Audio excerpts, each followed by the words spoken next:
Hello, everybody. This is Maxine English coming from Unlocking the Fearless You. And not only have you got Maxine English, you've also got Ben Try. Hi, Ben. Hey, hi. Wow, you've got a nice like label on you. It says Maxine. I know. You need to get up a little bit though. That's it. You need to sit up straight. Cuts off my hat though. Never mind. Yeah. You're gonna have a few things going across there, so you're gonna make sure you put your chin up. No. Ho, ho, ho, little girl. Merry Christmas. Comes today being Santa Claus. Merry Christmas to everybody here and all your good audiences. Have you been good? See, we can have a lovely Santa Claus coming on this week. I think what I should do is every time I do a broadcast, I think we should all have different hats on over the Christmas period. I think that might be a really good idea. You started something now. Santa Claus is coming to town. Right, so we've got Susan Day. She's come on and she said hello.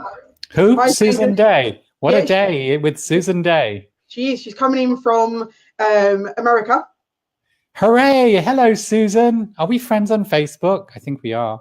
Probably are. You've got your chin in it again. Oh, no. It's because I like sitting. I like leaning in, which is terrible for dance. Really bad. No more dancing. No. I got told off my dance teacher because I was always leaning in. Oh, okay. I think they thought I was trying to look in the girls' tops or something, but it was too much information there, Ben. So, but it's just like I think it's because when because I've got a background in IT, so you're always leaning in and typing, which is really bad posture. We should never do that. And I've suffered from back problems as a result. Okay, self-straight. Ladies and gents, thank you very much. So it's going to be a candid interview today. I met Ben. It was about to come up to 2 weeks ago now. We've been speaking on Facebook for about a month, and we met a couple of weeks ago at Marissa's event, and it was the first time I've met Ben, and we got chatting and we was talking, and then we met again at Pinewood Studios at the Christmas event, and you had your face painted up as Deadpool, which I thought was absolutely amazing. Oh, thank you. I know, it was really good. I'm quite surprised I haven't got the makeup on. Might be a bit smudged by now though. So what we're going to do with Ben today is we're going to go through a few things about his life and what he's been through, because this gentleman here is a massive entrepreneur and he's got such a mind full of information. So what I'm going to try and do is dig deep behind those jokes of his and see if we can actually get some information. I might have to sit there and pull them right out. What do you think of that? Yes, do it. Come on, baby. I can take it. So hi Chris, nice to see you, my darling. Great that you're on. Ben Try's in the house today, so as you all know, it's very much that any of you that are on here today, you are more than welcome to ask any questions that you want, and we're quite happy to answer them for you. Do your worst, baby. Dig deep. I can take it. In the life of Ben Try, so tell us where you was born and where you come from and how things started for you. You know, if I tell all of this stuff on social media, all the hackers will look at it and then start trying to use those things as my login details for my bank and all that kind of stuff. I think you'd be quite safe. You'd be right. Good thing I've lied about all of that stuff in my banking details. So good. Born in Hackney, London, East Hackney. So if you're from another world, country, planet, it's in London, UK. That's okay, and have you got many brothers and sisters? So let me explain something to you, ladies and gentlemen. Oh yes, I've got brothers and sisters. Yeah, I got three of them. I'm the eldest. And when I was born, I remember something really, really important. It's the only thing I remember about being born, and that was my mother was there. Like I said, he's a very funny man. So I want to. It's true.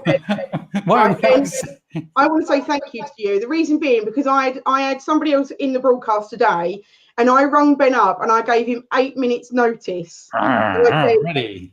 Would you like to be on the broadcast with me and do an interview? And he was like, I'm literally just walking through the door. Yes, I'll do it. So that is true.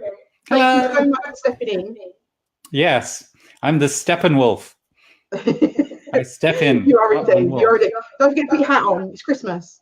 Yes. No, because it keeps getting cut off on the camera. Oh, okay. All right, let you off. Okay, so there we go. I was born in Hackney. There you go. How exciting was that? In London. And you've got three. It's a 1-bedroom bed sit, and I'm pretty sure that there was a ghost in it. Because like and I could only sleep when there was light on. When the light was off, I felt something was biting my foot, and there was this like animal on the. It's just a small ornament, and it seemed to change to different ones. Oh, okay. Yeah. Oh, we've got an echo. We've been told on there. An echo. We've got an echo. Is that because I keep repeating myself? No, I think we're going to need to turn ourselves down just a little bit more. A little bit more. Oh, okay. Hold on. How about that? Can you still hear me? Is everybody okay with the echo now? I can still hear myself. Right. I'm pretty low. Maybe I should have this on my Facebook lives. Are my Facebook lives? Do you hear echoes of my lives? I'll come further back. Does that make any difference, everybody? Okay. So Susan's put. We are not friends on Facebook. I set a friend request. So she sent one. Oh. She's waiting for you to reply. Okay, then. You've been told. Well, you actually, this is true. I normally don't accept people as Facebook friends unless they send me a message. So that's probably why not. Because it means I have to delete people. So if they send me a message and they say, Ben, I met you, blah, blah, blah, blah, then I think, okay, yes, I'll do that and accept them. Okay, it's okay. I've got a lot of people to delete. I don't know why they're my friends on Facebook. I think they just wanted to look good. Right, Ben, just so you know, I have turned you right down there that I can just about hear you, but I can still hear myself. So can you turn yourself down because they can just hear me? Okay, then. All right. I've turned myself. Okay, I've got 0 volume. Oh, can you still hear me? Yes. Fantastic. I'm doing my microphone. Can you hear me? Yeah, perfectly. Okay. I wonder if it's using a different microphone. So we know that you come from Hackney. I'm going a bit further away, so it's not so echoey. So we know you come from Hackney, and you say you had 3 brothers and sisters, or you're one of 3? I'm one of 4. I'm the eldest. Okay. Yes. And is it brothers and sisters that you've got? Yes, 2 brothers and a sister. Right. Okay. Yes. I'm the eldest. And the eldest, I mean, I assume that they all looked up to you for everything that you were doing, because I know there's a conversation that we had that you had quite a few problems as a child. Yes. No, not really. No. Yeah. Terrible family life, really, growing up. Who knows whether it was myself. I'm an empath. I used to pick up things from my parents. They were fighting a lot when we went to Singapore. So maybe that's why. And when you're an empath, you pick up people's emotions and you start behaving in a certain way, which has nothing to do with you. You just picked up somebody's emotions. So if they're angry, you might feel angry, but you don't know why.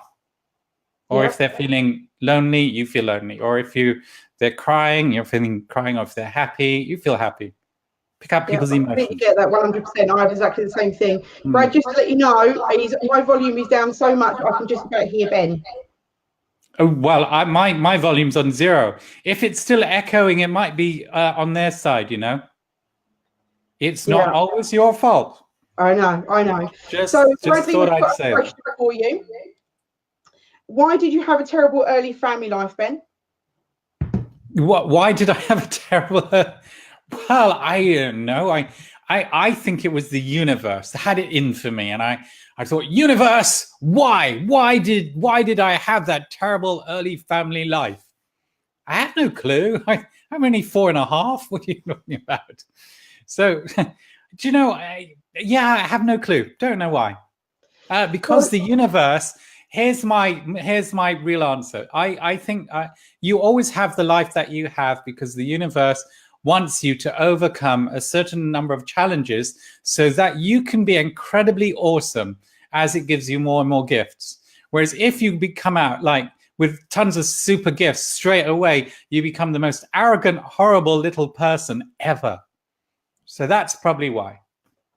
You know, there is some truth in that. I just say that to make myself feel good. Yeah, I mean, it's very much that, things that have happened in my life, you go through all these things and it makes you the person you are today. But if it ends up being that, as you said, if you came out and you had like a silver spoon in your mouth, or you didn't go through any challenges in life, it's not you become arrogant, is you just assume that everybody's exactly the same. And look at all these beautiful people you've seen, right? they're just handsome. They're incredibly beautiful, and the personalities they come out with. I'm not saying everybody. So if you're a stunning person, you can still phone me up, and I'll still be your friend. But I'm just saying that the what does the Americans call them? The jocks. That's it. The jocks. They don't end up with a particularly great personality because people are their friends purely because they're so famous in school. So they want to be their friend, even and they tend to I don't know, when it comes to you easy, you take it for granted. And if somebody's not behaving like everybody else and going, oh, Maxine, then you tend to think, why are they doing that? And everyone else is, there's something wrong with them. Yeah. Rather than perhaps you never developed a gracious personality or someone who's gone through tough things. And I think, if you've gone through a lot of tough things, people identify with you better and you identify with them and you can connect in a stronger way. Whereas if you have no clue what they've been through, then and this is moving forward into life, and how do you connect with them? You have no clue what it's like to be poor or on the street or abused by parents or family. You have no clue. It's just like a totally different world. And so the conversations that we had, I mean, I'm not going to go into details because I know there's a conversation we had that Ben wanted me to be quite strong with him on an interview to see information. But at the same time, it's like, I don't want to push you to that brink that you're going to be in tears because no, do it. Look, come on, let's have a bit of crying on Be Live TV today. Okay, right. The conversation that me and Ben had at Pinewood Studios last week is that he said to me that my questions were quite basic in what I'm asking. So I said to him, I said, the things that you've gone through when it comes to the domestic abuse that he's had in his child and his life.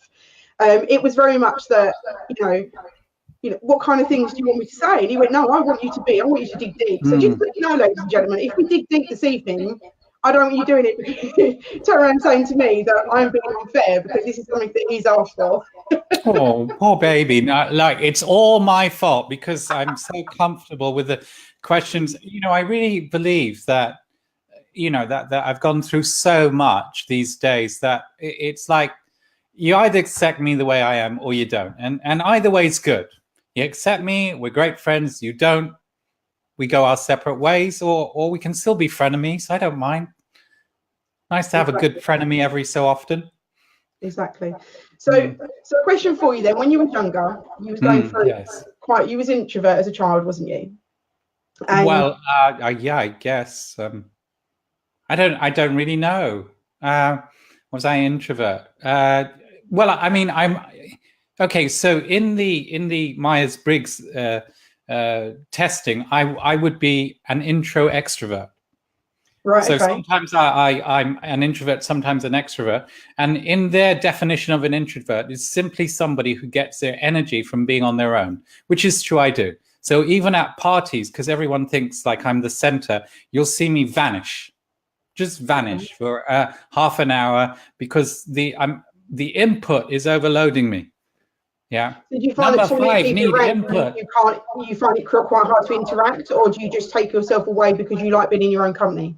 Because I feel that I can recharge my batteries to be out there with all those people. Yes. Okay. So I love being in front of lots of people because I like being on the stage. I really do. I feel I'm good at it, and I give people a lot of great things to connect with and take away to implement straight away. But in my life, it's just really good for me just to have some time on my own. I remember I used to come home after because I do full days. None of this like I'm on stage for half an hour business. No, I'm on stage from 9 to 5 sometimes, and all I want to do is just have an hour or so or 2 hours on my own, just close my eyes and just keep quiet. And the last thing I liked if I was coming home was how was your day? What happened? All that kind of stuff. Just didn't want any more questions. And then so you that's what an introvert is. So that's just what an introvert is. Somebody who just gets their energy from being kind of on their own. And then afterwards, after the 2 hours, ask me anything you like. I can take it, baby. Okay, so we're gonna skip one step and we're gonna go on to your work side of it, because for people that don't know you, which will be very surprised if people don't. I mean, you've done so much. I mean, you're an international public speaker. You've talked on TEDx on the stage. International man of mystery. Where's my dark glasses? Yeah, you're a man of mystery. You also do life coaching and business coaching. You also had a tech business. You worked in hospitality. You're a property to multi-properties. And also you was on TV with it as well. Yes, yeah, I've been on lots of TV shows, actually. I've been in films with Madonna and John Cleese and Sean Connery and people like that. Okay. My great aunt and uncle. Look, my childhood wasn't all terrible. Yes, I just had people who didn't know how to be parents, because nobody's taught how to be parents, right? And that's just it. They had their own crap that was going on in their lives. Being an empath, I picked up some of that. They didn't know that, hey, look, he's being bullied at school. We should really get some help. They didn't really understand that. And in their culture, whatever culture that is, I don't really understand their culture, but in their culture, you have to look good all the time. Really. My dad is in so much debt because he feels he has to look good, and he used to just pay for things for people, right? Yeah. What was it? My brother was very angry one day. He said, you helped other people buy cars for their children, and you didn't buy him a car. So that was it. But my dad's in massive debt. So for all the entrepreneurship that you've gone through, I mean, you must have gone through a lot of hard times and a lot of good times in everything that you've done. Yes. So what would you say, out of all the things that you've done, was your hardest time that you've been through, and in what particular area was it in? Oh, the hardest time was probably when my sister and my mother put me in over £1 million of debt. And what was it? I guess my mother said to me that I was a monster. And at that time, I just walked out. Didn't speak to them for about 10 years, really. So that was the hardest time. I had a couple of properties taken off of me. They'll probably tell the story differently. And today, my sister was known as a property entrepreneur, but she's never really, because I bought the properties. So she was never really that person. I tell you why I don't like this stuff being on interviews, Maxine, is because probably they'll hear this and they'll think, oh, he's just like spreading rubbish about us. But really, I'm glad it happened then, because if it happened now, I'd be in worse rubbish. And that's the thing. It's very much like, when I do these kind of interviews, it's very much, even though it is like a general conversation between us, there is somebody that's going through the same situation that you've been through. Yeah. And, and how you've overcome it. And this is the reason why I ask you the questions that I do. And, sometimes it can be very basic. Sometimes it can be very low level and not being too intrusive, because, sometimes people get a little bit uncomfortable if you dig too deep.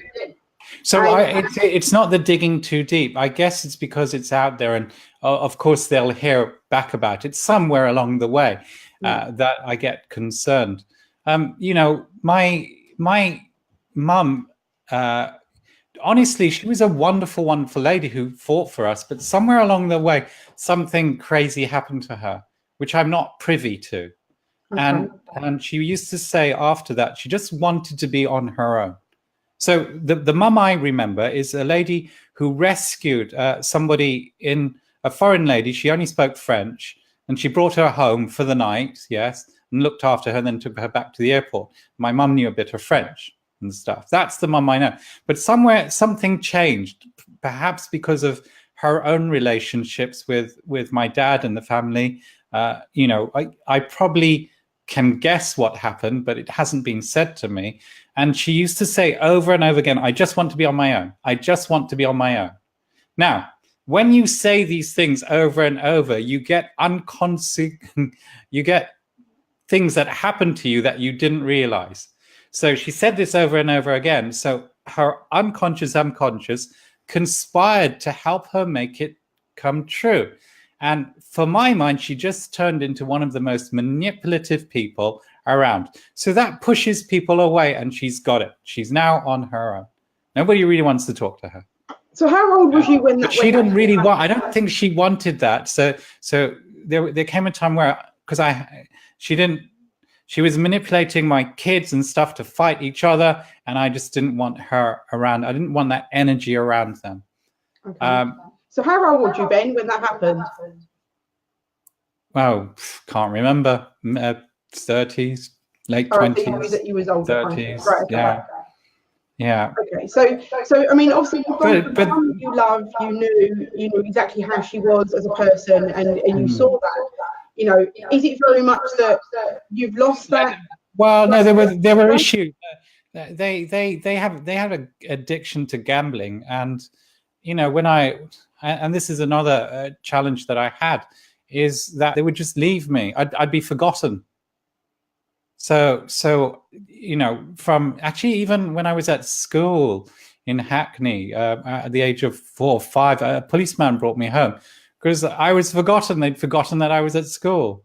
I would be at a friend's house till 3 or 4 in the morning. They'd forgotten until the friend's dad phoned them up and say, "Your son is here. You know, you need to collect him." And they were still gambling, out gambling. And how did that make you feel in the respect of that's how your parents were with you? Did you was something hard?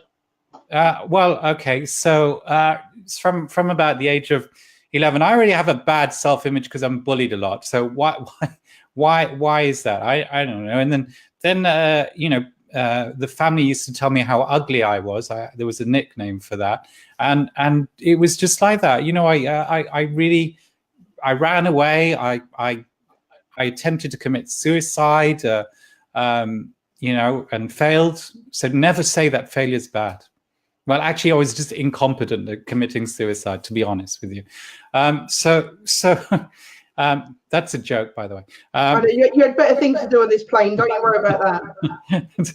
Well, I always thought, you know, if you're going to commit suicide, why don't commit suicide? Go and take out a whole bunch of terrorists with you. You're going to die anyway. Just go out. Let's not talk about this on this program. Well, it's what happened. You asked me the deep questions. That's what happened. So you've got to get it out.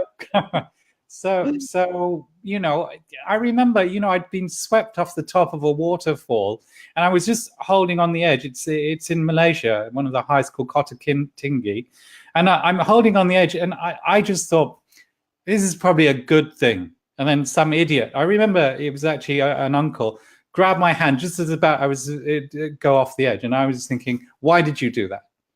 I thought I would have just been happier. Yeah. How old were you then? My goodness. I don't know, 12, 13. Wow. I can't remember. I really don't. It's funny. What got you out of that way of thinking? Obviously, you're talking 11, 12 years old that you want to jump over the cliff and commit suicide. I didn't jump over the cliff. I was actually swept off by the waterfall. I was walking on an edge and the current knocked me off. Right. Okay. So yeah. Right. So they knocked you off, and then obviously they swept you up. Yeah, and he just grabbed me at the last minute. Yes. So what gives you the idea of actually doing that at that age? Well, I didn't try to. That wasn't my attempted suicide. That was just something that happened to me. So, yeah, you know, I've had probably 6 or 7 near-death experiences. My dad is driving at 100 miles an hour, and somebody stops. You know, this is in one of the other countries, and he's in a Volvo. Those things are built like tanks, man. And so he swerves to not kill somebody, and we go flying over this. In Malaysia, there's these large drains called storm drains, and we land smack in the middle, and the crane pulls us out. Should have died. When I was 22, 23, 24, I fall asleep when I'm driving long distances. I didn't realize that at the time. And so I'm driving on the motorway, and I fell asleep when I hit the central reservation. Car was a write-off. I'm fine. Yeah, there's a few where I've been in hospital comatose. And you've been looked after. and coming back to that original question from Bradley Chapman, why did it happen to me? In the same way that I've constantly been saved, I think that the universe has a purpose for me. It might even just be to do this broadcast, so that one person hears this broadcast, maybe not even live, but they hear it on a replay, and it helps save them from something. Maybe that's it. I don't know. Yeah, but, and that is completely that. I mean, it's a lot of things on that side, Ben. It's the fact is that, you know, it only takes one person on a broadcast that you've helped save a life, or they've changed their way of thinking, or anything that you've done to help them. I've done my job. Yeah. You know, and so for what you went through as a child, ladies and gentlemen, if you want to ask Ben any questions, go ahead, just put them down there and I will come through. Bring it on, baby. So it's very much just ask away, and I'll just keep talking with Ben, and I'll just pick them up. Obviously, once you've sent them over. Now, a great consequence of being bullied was I would spend a lot of time on my own, and I learned to play a lot of games. Okay. Right. Now, why is that a good thing? Well, I'm in business, right? Mm-hmm. And business is just one big game. So I learned to play things like chess and bridge and Scrabble between the ages of 11 and 15, and I was playing in adult competitions. So I have a gold medal in an adult competition in bridge, which so I was in all the papers at the time. At adult level, I was playing Scrabble. Again, I'm in the papers for that for the time. Now these games help you in business. So Scrabble teaches you how to rearrange the letters to get the maximum scores. So I could have terrible letters and still win. The same with business. You could have a terrible way of I don't know, you might not have a good team or whatever it is, but it teaches you to look at all the variables and maximize the income you get from your position. Bridge teaches you about the psychology of people and memory, because you've got to remember the cards. And chess teaches you how to think 5, 6, 7, 8, 10 steps ahead of everyone else, which again you have to do in business. You have to see where the economy is going, where your business and the competitors are going to have that advantage. So the bullying was probably great for me. I never even knew this until my uncle forced me to speak to my mother. My uncle, on his dying, he was diagnosed with cancer, and he wanted me to go and speak to my mum. And I said to my uncle, who was like my dad, I can't go and speak to her. If I go and see her, inside I'll see blackness. My heart will be like wanting to just scream and shout and cry. Anyway, he said, Ben, this is my dying wish for you. You don't have to do it, but I want you to do that if you respect me at all. So because I respected him, I went and spoke to my mum, who was living next door at the time. And, I said, hi, blah, blah, blah, blah. And then it just suddenly hit me, because I never understood why I was good at business. I don't understand how I recovered from that £1 million of debt. And it was just all these variables. And I suddenly started telling her what I've just told you. But I never told her that before in my life. I didn't know why. I didn't know why people liked me. I didn't know why they trusted me. I didn't know why I was good at business until that point. So when you talk about that £1 million of debt, and you didn't know at the time how you got yourself out of that, for anybody that's got that situation in business now, because obviously you're a serial entrepreneur, you've done so much in your life. Parallel entrepreneur. Okay. And you've overcome so much. If someone's in that kind of debt, what is the best way for them to get out of it? Well, first of all, cry and scream and shout at the people who put you in it. And if it's yourself, cry and scream and shout at yourself. And you just have to work hard and think about it. Now, I'm going to say that I had a lot of help to get out of it. And I wrote a book called Social Magnetism, which is about connecting and networking with people. Now, if I hadn't created all that goodwill in the 15 years before that happened to me, then I probably wouldn't have got out of debt so easily. because good friends would lend me money, 100 grand, 200 grand, 50 grand here and there. And I'd say, well, how much interest do you want? And a lot of them said, well, actually, we don't want any interest because you've helped us out so much in our lives. You've never asked for anything in return, and we'd like to give something back to you now. They also, I said, well, when do you want it back? They said, we're good for it. We know you will pay us back. Now, I've paid them all back today, but that's what really helped me out there. I'd love to say it's because I thought of this great strategy and boom, that was it. But actually I you know, how does the song go? I get, I was going to say I get high with a little help from my friends, but that's not how the song goes, isn't it? I get by with a little, getting high with a little help from my friends. That's the thing, isn't it? It's keeping friends. I had exactly the same situation. I needed to borrow some money, but I didn't want to go to friends. And she just literally slapped it in my hand, went, look, take the money. I know you're good for it. You know, just give it back to me when you can. And it does help when you've got friends like that. But if you was put in that situation out, imagine that you haven't got any friends around you at all. And you was in business and you had to find, I know, £50,000. What would be, using your noggin, what would you be the first thing you sit there and go, I need to do this to raise this kind of capital? Well, first of all, I need to know what kind of value to give back to the people. So if there's no value in them, and I need to think how I can guarantee it to them. So, for example, if you've got an asset or if you can work for somebody for free, so the asset underwrites the money. If you don't have any friends, it's kind of hard because it means that I'm really sorry. Either you're not straightforward to communicate with. Now, I'm not the most straightforward because I'm quite a private person, and you know, you ask me how many brothers and sisters. Normally, I don't answer those questions, Maxine. I really don't, unless I know somebody particularly well. I'm quite private. But you need to. Yes, and that's probably, and so is a lot of people, but I still don't answer those questions. No, I'm very honest. So they would need to underwrite it with some kind of asset. But if they don't have any friends, depending on their age, of course, then I would question that they would even be able to get out of it. It's very difficult to go and sell and offer something to somebody because something in you has never given them value in the first place.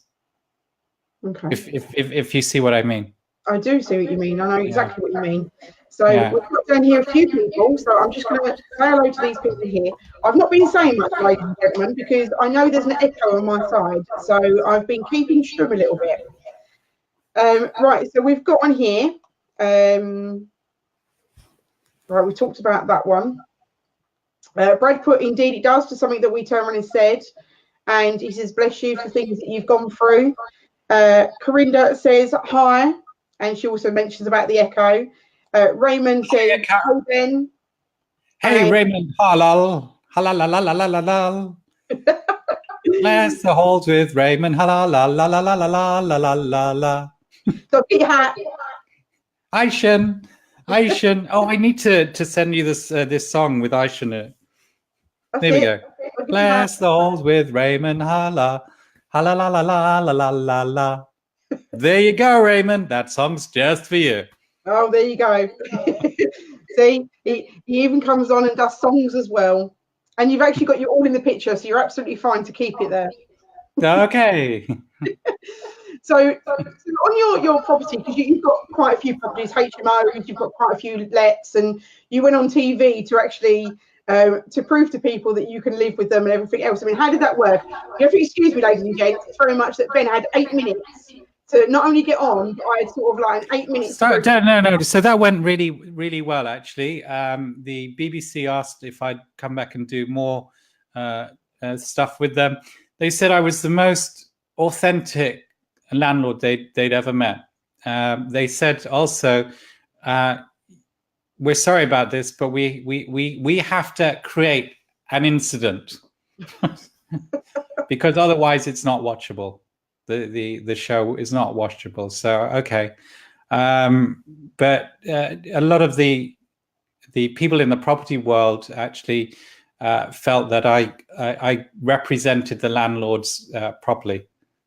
So that was very, very nice. Yeah, that's it. It was really nice. What did I think about it? Well, I got to sleep in a house full of female tenants. I'm a guy. Trust you. Yeah, I know. Right, so like minutes left. So I am going to go back to this thing that we were talking about. I only want to talk about bullying in the corporate world because it happens there, you know. Which I was about to talk to you about. Oh right, so, okay. Let's talk about that. I mean, what's been going on there, Ben? In what? Where? In the corporate world. I mean, you said about that there's quite a lot of bullying in the corporate world and things that have happened. I mean, how have you got yourself over that? Oh well, not sometimes not very successfully actually, because I didn't realize it was there. I remember my first interview with British Airways, and I didn't get through. Anyway, so I applied for a lower job there, and the guy said, "Have you applied for a job here before?" I said, "Yes." They said, "Did you do our test?" I said, "Yes." And they came back and they said, "We don't understand why you're not working here." I said, "What do you mean?" They said, "Well, we guarantee jobs in the top 2% of people who do our test, and you were in the top 1%. We don't know why you're not here." And I knew it was the interviewers. Actually, here's a funny story. My uncle, he's not my uncle. Anyway, he was married to my great aunt. So he's a great uncle. And my great aunt? No. Yes. So, yeah. All right. So, let me just explain this. My maybe he was my proper uncle. Anyway, he's Chinese. She's English. And the pilots were annoyed that this Chinese guy was flying the British Airways planes, and they spoke to my aunt's brother, who's English, white Caucasian, and they said, "Isn't it terrible? There's this guy driving our planes, flying our planes." And they went on, and he said, "Well, actually, that's my brother-in-law," and got up and walked out. So it's true story. Yeah, wow. That's a long time ago. Yeah, it's got a true story. And I was bullied by my boss when I was working for a couple of years, and she went after me, trying to ruin me every way that she could. I don't know why. Susan, it probably comes down because she could. It's very much that you find that people that are bullies is because if you're a quiet person, you're an introvert, or you haven't, they look at it as though you're not a strong person inside and out, and you don't show it, then you're an easy target. You become prey. And that's normally what happens. I mean, what about you, Ben? Oh, for myself, well, my one of my directors changed, and he was trying to get me out of the company. Did all sorts of crazy things, like and then accused me of doing them, which I hadn't done. So eventually, I was in front of HR, and they said, "Oh, your position isn't needed anymore." And I said, "Well, actually, I think that's constructive dismissal." They said, "Why? You've been doing all this crazy stuff." I said, "No." For example, he would unbox new computers and leave the boxes in the corridor. Very petty. This sounds like he might be back at school. And I said, "Well, actually, it had nothing to do with me. And I have an entire department who's likely to walk out if I go." So she said, "Well," this is the HR director at the time, "if you go quietly, if we pay you this much, would you go quietly?" I said, "Of course I will." That's it. No, that's not the only time I've had bullying in the work world. There's, I used to do a lot of teaching for an organization, and you can get different income streams, such as writing content material for them. There's this guy, I have no clue what was going through his head, but they wanted to prevent other people like myself from making money there. And spread some rumor about me and just caused me immense problems within that organization. There's another guy, every time we had meetings in the boardroom, he would say, well, Ben hasn't thought about this, and he basically sabotage and make me look really stupid in front of the boardroom. So how did you get over all this, Ben? I mean, so how did I get over him? Well, he didn't know how to keep his mouth shut. So he'd be nice to me to my face, right? So, you know, in the pub, I'd say, hey, listen, I'm coming up with this, whatever it is. What do you think? You know, it looks like it could be really, really good. It looks like it's most fun. And he couldn't keep his mouth shut. So he said, well, this is wrong, and this is wrong, and this is wrong. And I'm thinking, oh, yeah, you're right. Anyway, when we got to the boardroom, I'd know what he was going to say anyway by then. So I was able to mitigate what he said. That was use it against them, basically. I never said, oh, he said this. I'd already thought about it. I said, yes, I thought about that. But actually, but it did teach me to think better. It taught me about risk and how to mitigate it. And overcome objections there and then, I suppose. Yeah. So that was great. And it was funny. I met him on a beach somewhere, and he wasn't very happy with me, because actually I went on to do very well as a result of him trying this trick on me. Same with the people who caused me a problem writing material for them. Well, if I had been writing the material, I wouldn't have been asked by. Well, I was asked by Microsoft to write a book, which made me over $1 million. But I would have said to Microsoft, no, I can't do it. I'm really busy. So that's why I'm saying that some of the times the bullying is actually good for you, because it could be like the university deliberately shutting a door for you, or trying to get you to go somewhere where you'll be appreciated. And I have to say, you know, I was trying to help some people who were being bullied. They're only cleaners from Slovakia, and only cleaners. They're only cleaners from Slovakia, and the HR wanted to replace them with cleaners from another country, and they were the HR was part of what was going on. And you know, in fact, I went to represent them, and the HR you could see she went totally white, threw me out, said, oh, they didn't tell me you were coming, and then fired them anyway. Right. So I did say to them, look, I can help you. I can get you your money back. But quite honestly, you don't want to work in a place where people don't appreciate you. Really, you don't. Even if you get to stay there, you won't be able to trust what people are saying. And I would say that if you can, you could go and say, look, I get that you don't want me to work there. We have this constant problem. You know, I would confront them, have an honest conversation. It might be that they aren't bullying you. Maybe they've got their own issue and you may fix it. But if you don't, just say, look, well, then help me to get a position outside of the organization. Because you really want to be where people love you and you have respect for the people. You don't want to be in a horrible place. So if I gave you one last thing to say to the audience, what would it be? About bullying or about their lives? Anything that we've spoken about today. Oh, my goodness. Have the honest conversations. Have the honest conversations. You might get fired for it, but at least you've had it out in the open. Really. Ask the difficult questions. I even in the world of speakers, people go and say crap about me behind my back. These are people in leadership. One's accused me of taking people from their organization and bringing them to another organization. There was never any point with me doing that, because I brought a lot of these people into their organization in the first place. But they believed what other people were saying rather than having the honest conversation with me. So someone's gone on to their broadcast and said rubbish about me, but never, ever wanted to have a face-to-face conversation with me, which they were invited to do because they wanted to believe the rubbish. Really, that's it. And you just don't want to live with. So have that conversation. If they don't want to have it, it's told you need to be out of there.